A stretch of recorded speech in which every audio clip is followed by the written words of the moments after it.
தன் தொழிலை இழந்தான், உறவுகளை இழந்தான், ஆன்மீகத்தை இழந்தான், தன்னம்பிக்கையை இழந்தான். இறுதியில் தன் வாழ்வையே முடித்துக் கொள்ளலாம் என முடிவெடுத்தான். அடர்ந்த காட்டுக்குள் வேகமாக ஓடினான். மீண்டும் ஒருமுறை கடைசியாக இறைவனிடம் பேசி பார்க்கலாம் என யோசித்தான். இறைவனிடம் கேட்டான், இறைவா, நான் இன்னும் உயிருடன் இருக்க ஒரு காரணத்தை மட்டும் உன்னால் கூற முடியுமா?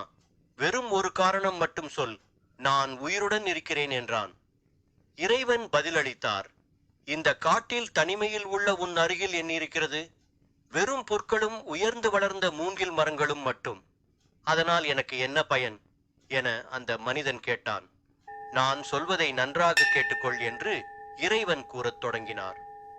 நான் இந்த உலகை படைத்தது வறண்டு கிடந்த பூமியில் ஒரே நேரத்தில்தான் இந்த புல் விதைகளையும் மூங்கில் விதைகளையும் விதைத்தேன். முதல் வருடத்தில் புல் விதைகள் முளைத்து பூமியெல்லாம் பரவி வறண்டு கிடந்த இந்த பூமியை பச்சை பசேலென மாற்றிவிட்டன.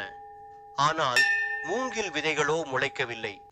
அவை முளைப்பதற்கான எந்த அறிகுறியும் இருக்கவில்லை. இரண்டாவது வருடமும் பார்த்தேன். புற்கள் இன்னும் வளர்ந்து பெருகியிருந்தன. ஆனால் மூங்கில் விதைகள் அப்படியே இருந்தன.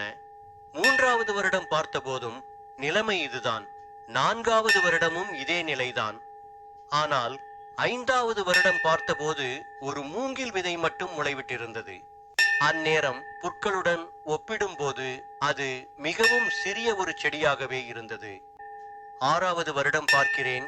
100 அடிகளுக்கு மேல் வளர்ந்த மூங்கில் மரங்கள் பூமியெங்கும் வளர்ந்திருந்தன. புற்களை விட பல மடங்கு உயரமாக அவை வளர்ந்திருந்தன. 5 வருடங்களாக மூங்கில் விதைகள் ஏன் காத்திருந்தன? அவை எந்த காலநிலையையும் சகித்து வாழும் ஆற்றலை 5 வருடங்களாக கற்றுக்கொண்டுள்ளன. மிக உயரமாக வளர தம் வேர்களை பலப்படுத்திக் கொண்டுள்ளன. தன்னை போதுமான அளவு பலப்படுத்திக் கொண்டதும் முளைக்க ஆரம்பித்துள்ளன. இப்போது எந்த ஒரு பருவநிலை மாற்றத்தையும் தாங்கும் சக்தி அவற்றுக்கு உண்டு. நான் எனது படைப்புகளுக்கு அவற்றால் தாங்க இயலாத எந்த சவாலையும் கொடுப்பதில்லை. நீயும் அப்படித்தான். என்னை பொறுத்தவரையில் நீ இன்னும் முளைக்க ஆரம்பிக்கவே இல்லை. இப்போதுதான் நீ வாழ்வில் ஏற்படும் சிக்கல்களை அறிந்து கொள்கிறாய். அவை உன் வாழ்வில் ஏற்படுத்தும் சாவல்களை பற்றி கற்றுக்கொள்கிறாய். நீ இப்போதுதான் உன் வேர்களை பலப்படுத்திக் கொண்டிருக்கிறாய். அதனால்தான் உன் வாழ்வையே முடித்துக் கொள்ள முடிவெடுக்கும் அளவுக்கு துணிச்சல் உனக்கு வந்தது. நீ துணிச்சலாக முடிவெடுக்க வேண்டியது உன் வாழ்க்கையை முடித்துக் கொள்வதற்காக அல்ல.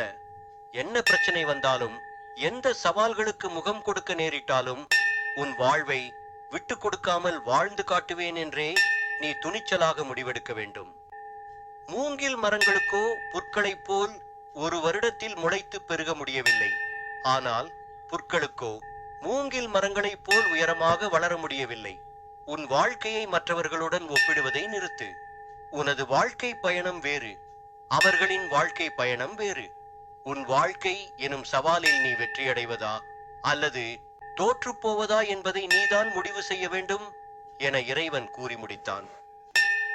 இந்த பதிவு பிடித்திருந்தால் லைக் செய்யுங்க, கமெண்ட் செய்யுங்க, நம்ம பியூசுரா டிவிக்கு சப்ஸ்கிரைப் செய்யுங்க.